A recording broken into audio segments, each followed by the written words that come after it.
Tune in for a tale. Back Words in that set 1866, sail. Fyodor Dostoevsky dropped a novel that goes deep, I mean really deep, into the darkest corners of the human mind. And really, it all comes down to one single, totally unsettling question. So at the center of this whole thing, we've got a guy named Rodion Raskolnikov. He's a former student, brilliant, but totally broke, living in this grim St. Petersburg. And he's got this radical idea chewing away at him. What if great men, the real history makers, aren't bound by the same rules as everybody else? For him, for someone truly extraordinary, he thinks the answer to that question is a definite yes. Yeah, but a theory you cook up in your lonely little room is one thing.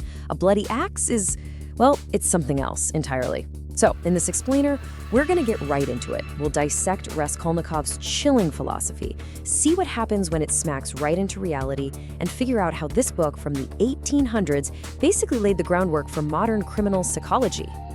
All right, so Section 1, a moral case for murder. To even begin to get our heads around this, we've got to step right into his world. Picture it, a tiny, boiling hot attic in St. Petersburg. We're getting inside the mind of a man who's literally pacing out the steps to a crime he keeps telling himself is just a fantasy, a plaything. This guy is absolutely on the brink, physically and mentally. He's crushed by poverty. We're talking not having eaten for days, and he's in this constant, overstrained, irritable condition. He's so deep inside his own head, so cut off from everyone, that he's terrified of running into anyone, even his landlady who he owes a ton of money to. His entire world has just shrunk down to this one single, all-consuming idea. And this quote, this is so telling, isn't it? It reveals this deep psychological truth. He's not really afraid of the big philosophical idea of murder. Nope. What's terrifying him are the trifles, the little things. Get this, he's obsessed with his hat. It's this ridiculous, beat-up hat that's way too easy to spot, and he's just fixated on the idea that this one stupid little detail could bring his whole grand plan crashing down. It's really the first major crack in his Superman armor. So next up, the extraordinary man theory. How in the world does someone build a moral case for something so horrific? Well, for him, it's not just a robbery. No way. It's a philosophical test. And it's all based on this theory he's so proud of, he actually got it published in an article. And this is it, right here. This is the intellectual engine driving the whole crime. At one point, he's actually explaining this all to the lead police inspector, a guy named Porfiry. Raskolnikov basically says that humanity is split into two camps. You've got the ordinary folks, and then you have the extraordinary ones. Think Napoleon. These guys were technically criminals, but history proved them right because their new ideas won out. This chart just lays it out so clearly. On the one hand, you have ordinary people. In his view, they're just material. Their job is to follow the rules, live in submission, and keep the species going.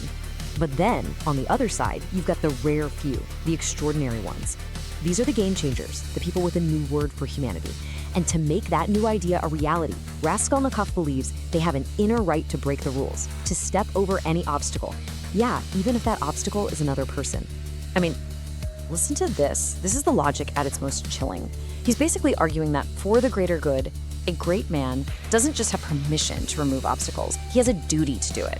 His conscience actually demands it. It's sanctioned bloodshed. And so the question that's just eating him alive is, am I one of them? Am I a Napoleon, or am I just ordinary?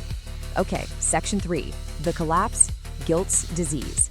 So what happens when this clean academic theory smacks into the ugly, brutal reality of murder? Well, it completely falls apart. The actual crime is a total disaster. He's no Napoleon, that's for sure. He's a terrified, clumsy mess. He forgets to lock the door, he's fumbling with the keys, he botches the robbery so badly he barely gets away with anything, leaving a fortune behind. His friend Razumihin says it best later. The guy did not know how to rob, he could only murder. Honestly, he gets away with it purely by dumb luck. The extraordinary man from his theory, yeah, he's a total no-show. And here's the biggest irony of all. Raskolnikov had actually written about this exact thing. He had this theory that crime is always accompanied by a kind of illness, an eclipse of reason where your willpower just deserts you. Of course, he thought he'd be the exception to the rule. Instead, he becomes the textbook case.